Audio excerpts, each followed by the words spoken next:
Hello दोस्तों, welcome to Hindi code class. पिछले lecture में हमने इस e commerce micro service project में Razorpay payment gateway successfully integrate कर लिया था। मतलब हमने क्लियरली देखा था कि रेजर पे में ऑर्डर कैसे क्रिएट होते हैं, ऑर्डर एंड पेमेंट का मैपिंग कैसे होता है एंड पेमेंट प्रोसेस का कंप्लीट फ्लो कैसे काम करता है।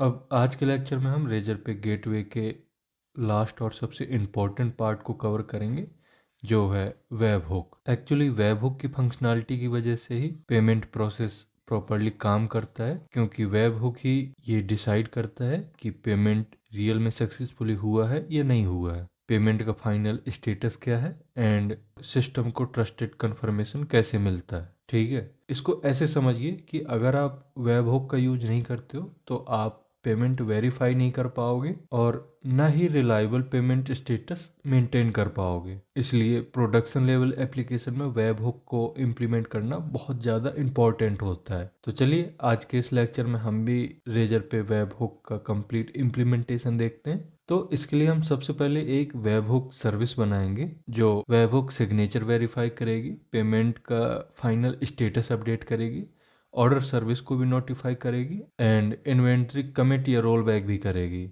तो हम जाएंगे अपनी सर्विस पैकेज में एंड यहाँ एक क्लास बनाते हैं, न्यू एंड क्लास।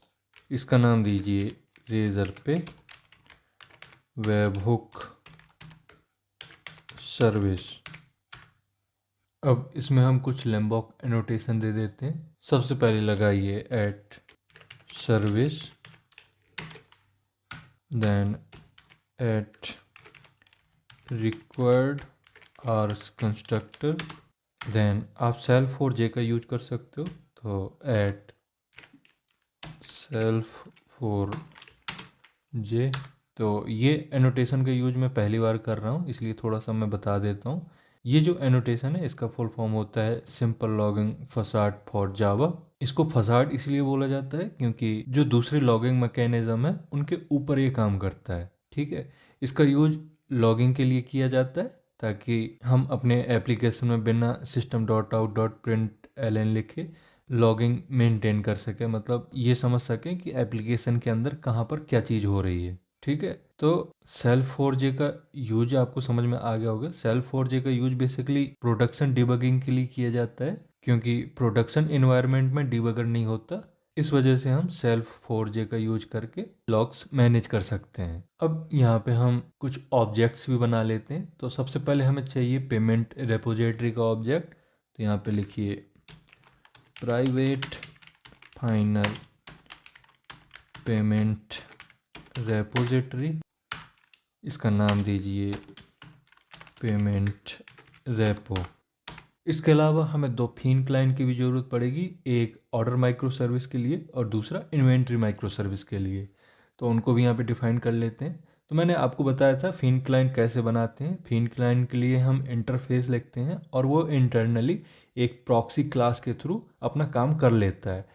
तो इसके लिए हम एक यहाँ पे नया पैकेज बना लेंगे और उसके अंदर हम order client and inventory client को डिफाइन कर देंगे। तो इसमें करिए right click, new and package, इधर दीजिए डॉट क्लाइंट। अब इसी क्लाइंट में करिए right click, new and interface, इसका नाम दीजिए ऑर्डर क्लाइंट। अब इसमें आपको यहाँ पे यूज करना होता है एट फिन क्लाइंट। तो फिन क्लाइंट यहाँ पे नहीं आ रहा है क्योंकि शायद हमने डिपेंडेंसी नहीं ऐड कर रखी है फिन क्लाइंट की। तो पहले हम डिपेंडेंसी ऐड कर देते हैं, उसके बाद यहाँ पे एनोटेशन आने लग जाएगा। तो हम आते हैं यहाँ पे, इसका pom.xml ओपन करते हैं। ये रहा, इसको ओपन कर लेते हैं। तो यहाँ पे हम देख लेते हैं हमने क्लाउड की डिपेंडेंसी कुछ लगा रखी होंगी, ये रही। इसको हम कर लेते हैं कॉपी, कंट्रोल सी एंड इसके बाद इसको कर दीजिए पेस्ट। ऐसा इसलिए हमने किया क्योंकि जो फिन क्लाइंट है वो भी क्लाउड से ही आता है, तो ये ग्रुप आईडी सेम रहेगी। हमें सिर्फ आर्टिफैक्ट आईडी में यहाँ पे चेंज करना है। इसको हटाइए एंड यहाँ पे लिखिए ओपन फिन, इसे कर दीजिए सेव। अब इसके बाद आएंगे यहाँ एंड इधर एनोटेशन यूज करेंगे फिन क्लाइंट। तो ये आ गई फिन क्लाइंट की यहाँ पे डिपेंडेंसी, मतलब यहाँ पे पैकेज इंपोर्ट हो गया फिन क्लाइंट का। इसके बाद इसमें देना होता है सर्विस का नेम, तो इधर दीजिए नेम एंड सर्विस का नाम है ऑर्डर सर्विस।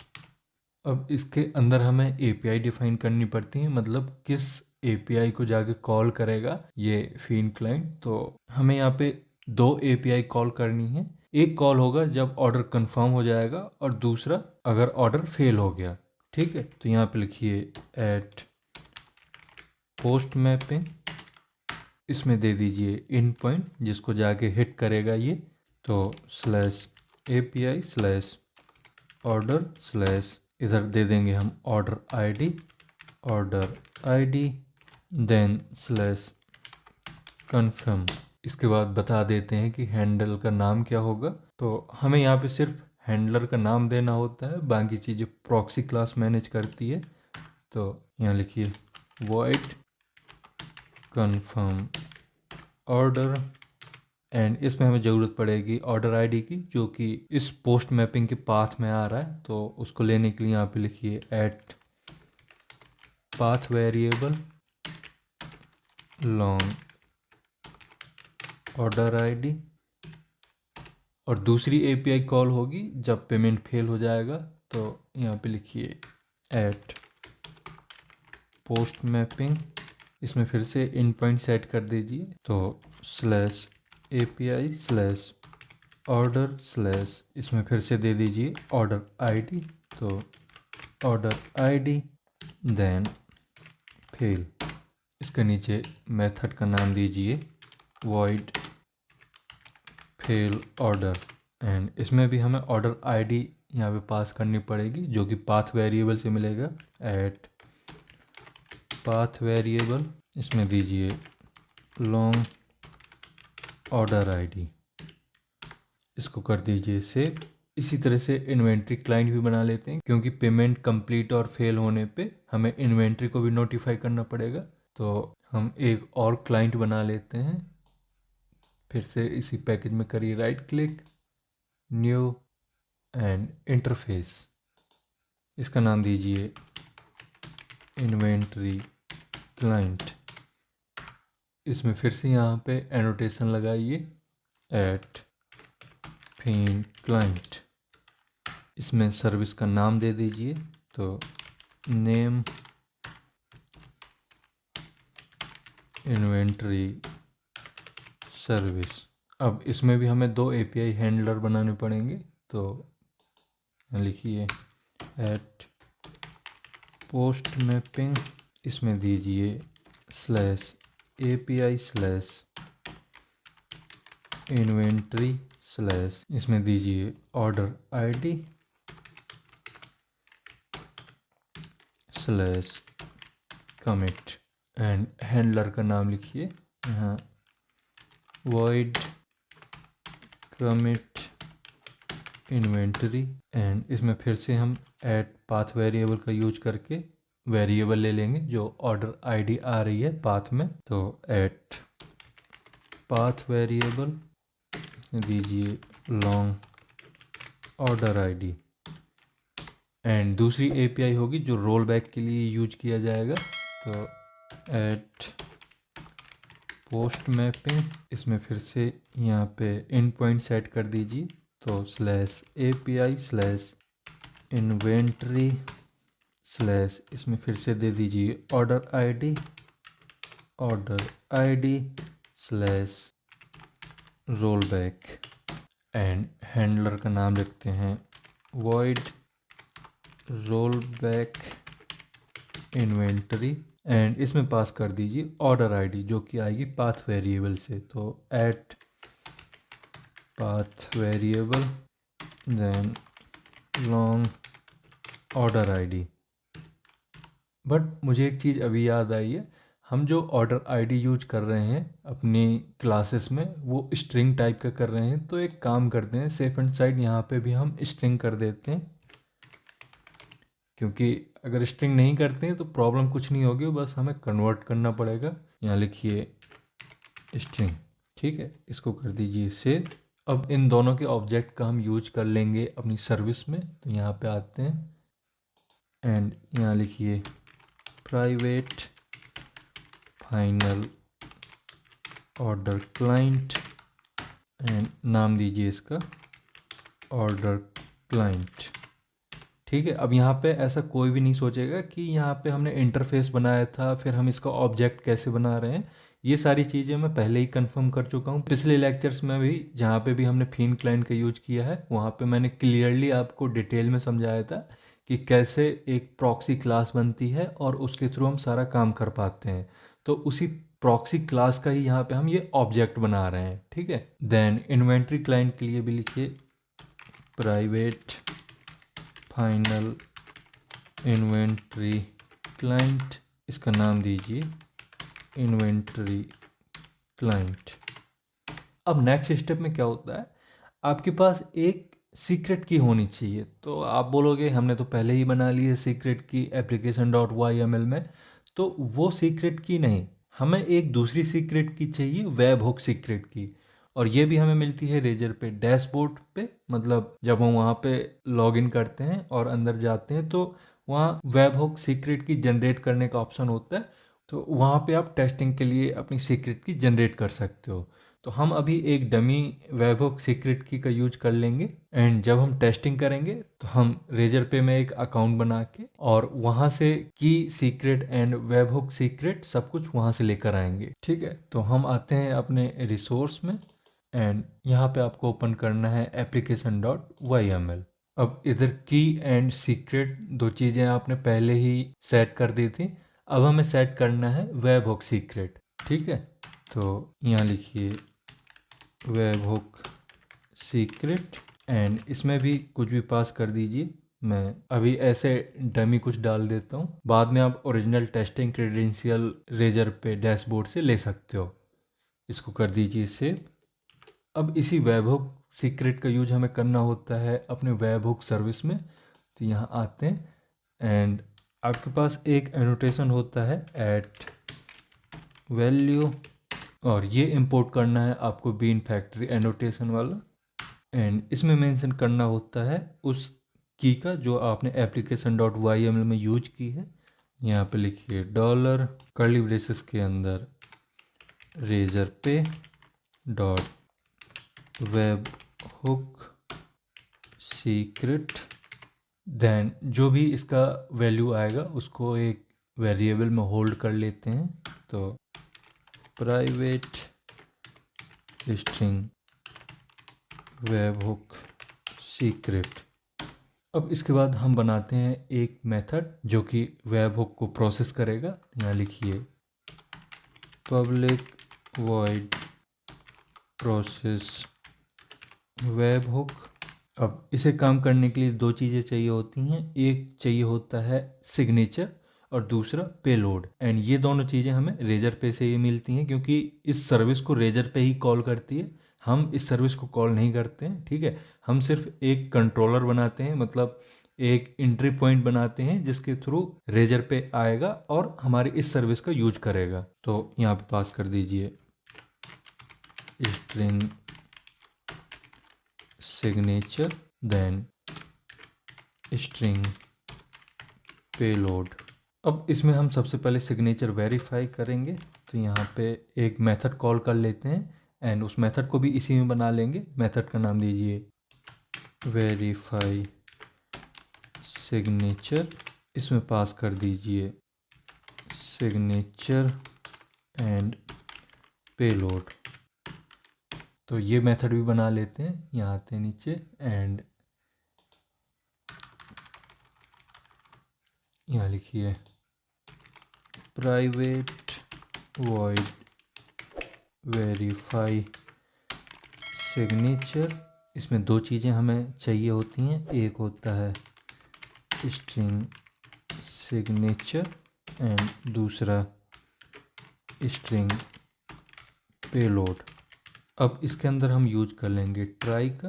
तो ट्राई एंड इस ट्राई के अंदर एक मेथड का यूज कर लेंगे जो कि प्रोवाइड करता है रेजर पे यूटिल क्लास एंड मेथड का नाम होता है वेरीफाई वेब हुक सिग्नेचर।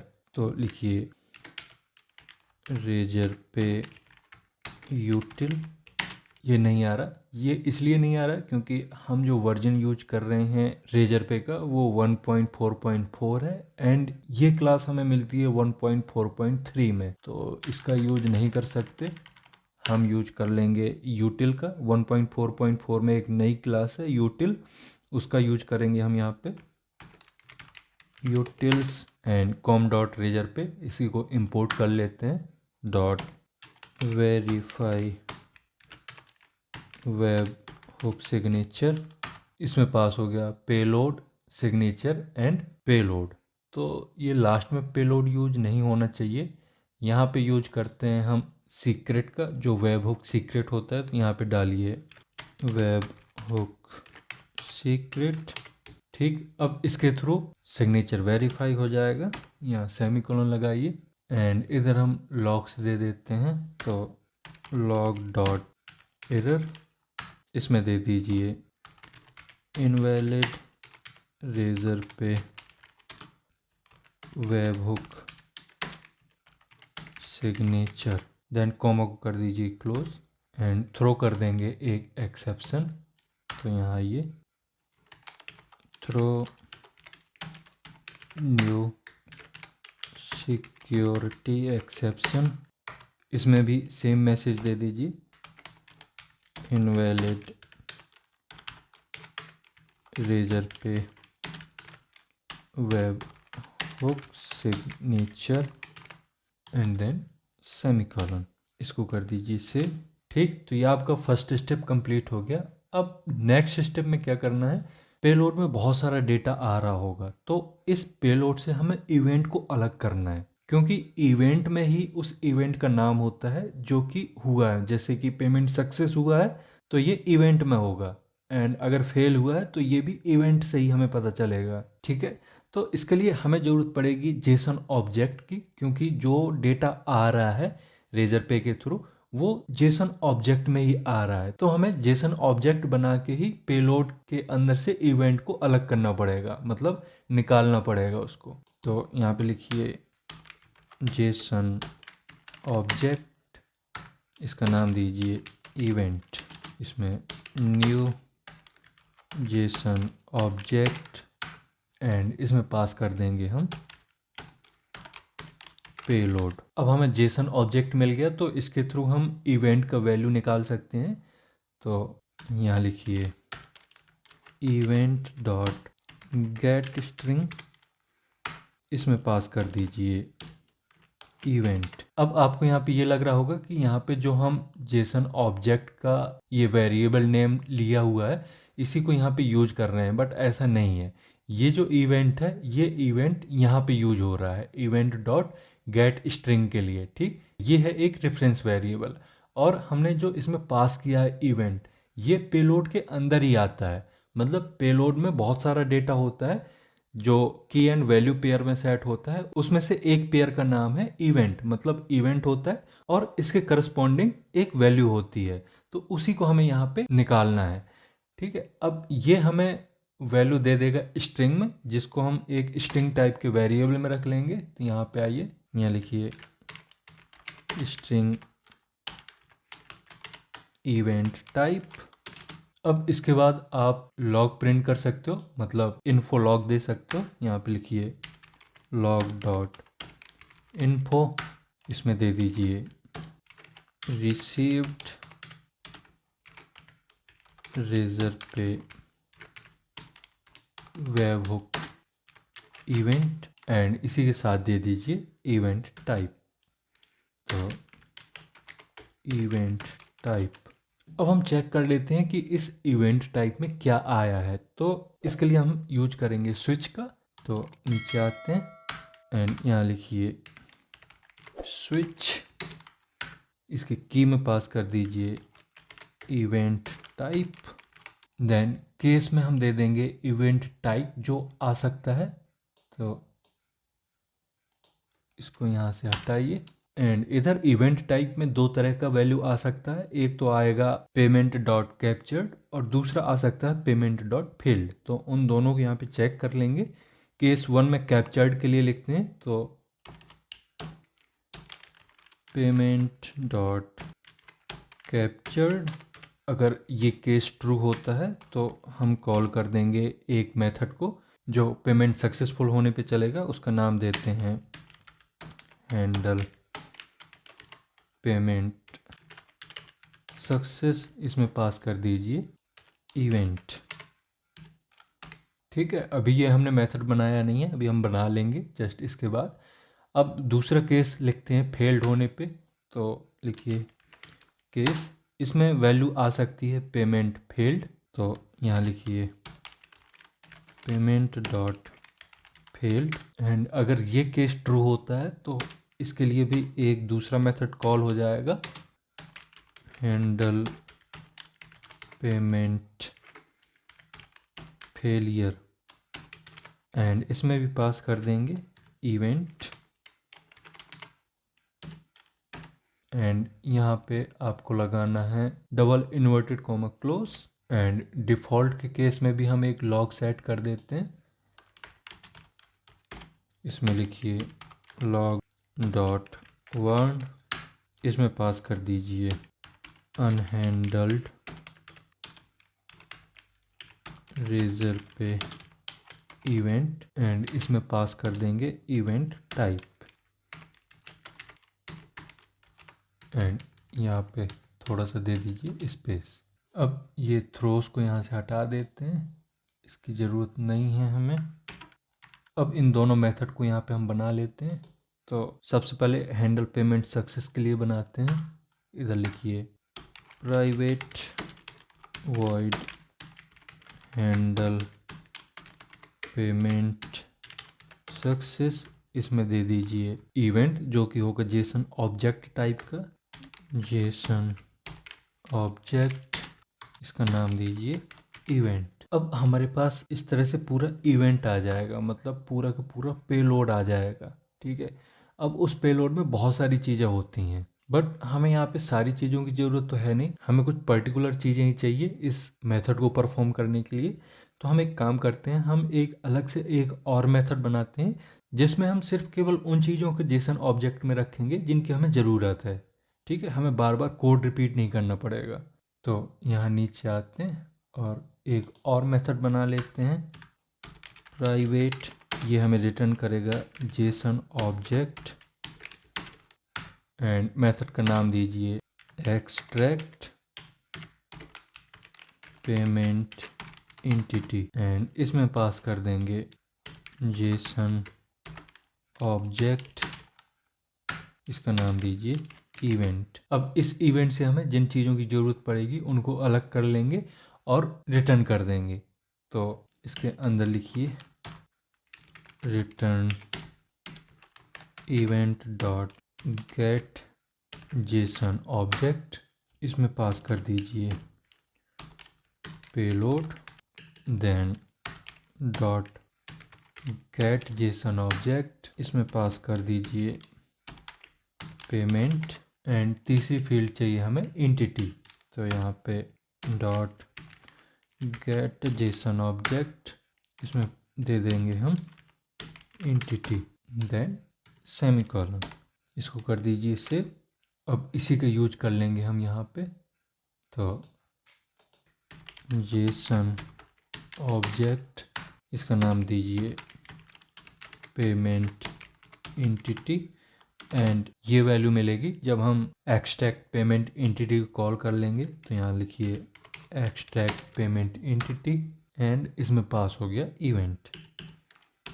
अब ये जो हमारे पास जेसन ऑब्जेक्ट है, इसमें डेटा तो वही है जो आ रहा है रेजर पे से, बट इसको हमने अपने हिसाब से बिल्ड किया है। तो इसमें अब जो चीज़ें हैं उनका हम यूज कर लेंगे। तो सबसे पहले हमें चाहिए ऑर्डर आईडी, तो हम एक स्ट्रिंग वेरिएबल में रख लेते हैं इसको, स्ट्रिंग रेजर पे ऑर्डर आईडी, एंड ये ऑर्डर आईडी मिलेगी जो हमने अभी जेसन ऑब्जेक्ट बनाया है पेमेंट एंटिटी नेम का, तो उसी के यहाँ पे यूज कर लीजिए payment entity dot gate string, इसमें पास कर दीजिए ऑर्डर आईडी।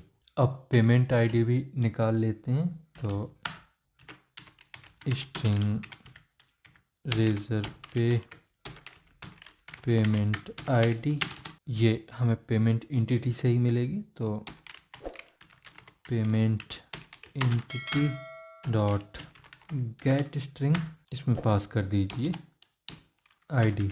अब हमारे पास एक मेथड था find by transaction ID payment repository में, तो उसका यूज करके हम उस पर्टिकुलर पेमेंट का ऑब्जेक्ट निकाल लेते हैं जिसमें हमें स्टेटस को अपडेट करना है।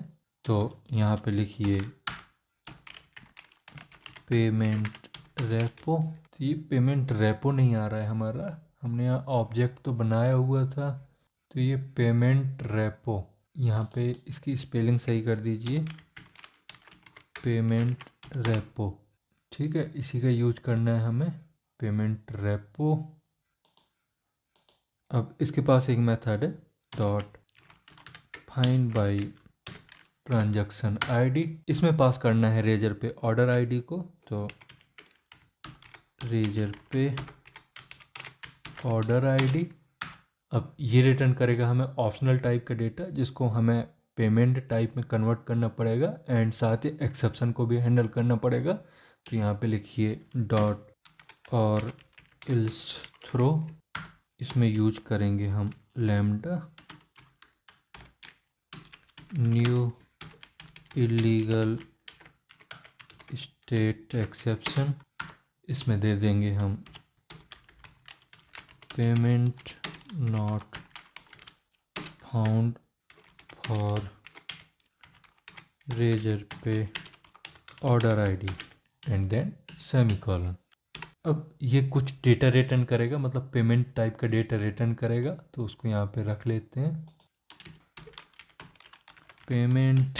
अब ये जो पेमेंट है ये हमारी एंटिटी क्लास बनाया था वो है, तो यहाँ पे हमें बताना पड़ेगा, ये रही, इसको कर लेते हैं इंपोर्ट एंड इसका नाम दीजिए पेमेंट। अब इसी पेमेंट में हमें अपडेट करना है पेमेंट स्टेटस, तो यहाँ पे लिखिए payment dot set payment status, इसमें हम यूज करेंगे एनम का, क्योंकि हमने प्रीवियस लेक्चर में आपको बताया था कि एनम का यूज करके उसमें मल्टीपल हम स्टेटस सेट कर देंगे एंड वहीं से हर बार हम यूज करते रहेंगे जो भी पेमेंट स्टेटस चेंज होंगे। तो उसके लिए यहाँ पे लिखिए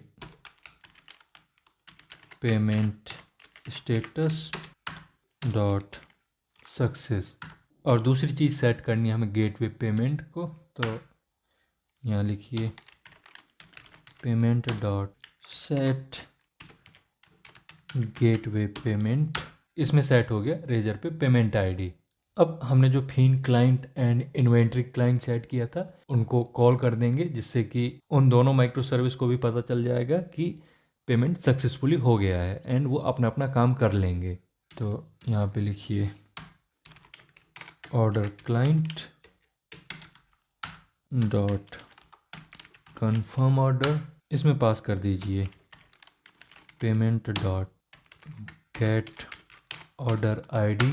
इसी तरह से इन्वेंट्री क्लाइंट को भी यूज कर लेंगे, तो inventory client dot commit inventory and इसमें भी हम पास कर देंगे payment dot gate order ID. अब यहाँ पे ये इशू आ रहा है, क्या एरर है, तो ये वही एरर आ गया जो मैं बता रहा था कि हमें ऑर्डर आईडी हर जगह स्ट्रिंग में ही करना है, जहाँ पे भी हम लॉन्ग पे कर लेंगे वहाँ पे ये एरर आ जाएगी टाइप मिसमैच की। तो ऑर्डर क्लाइंट पे आते हैं एंड यहाँ पे लॉन्ग की जगह कर दीजिए स्ट्रिंग एंड इस लॉन्ग की जगह भी आपको स्ट्रिंग कर देना है, इसको करिए सेव। अब फिर से आते हैं अपने वेबहुक सर्विस में एंड यहाँ से ये एक्सेप्शन जा चुकी है, इसको करिए सेव। अब ये हमने एक केस हैंडल कर लिया, अब सेकेंड केस है पेमेंट फेल्ड होने पे। तो ये अब मैं आपको देता हूँ टास्क करने के लिए, आपको इसी तरह से एक मेथड बनाना है एंड सेम चीज़ें परफॉर्म करनी है और देखनी है आपसे हो पा रहा है या नहीं हो पा रहा है, क्योंकि यही मेथड सबसे ज़्यादा इम्पॉर्टेंट है, क्योंकि इसी मेथड के through order micro service and inventory micro service को नोटिफाई कर पाते हो, मतलब बता पाते हो कि पेमेंट सक्सेस हुआ या फेल हुआ। तो अब हम मिलते हैं नेक्स्ट लेक्चर में। Thank you.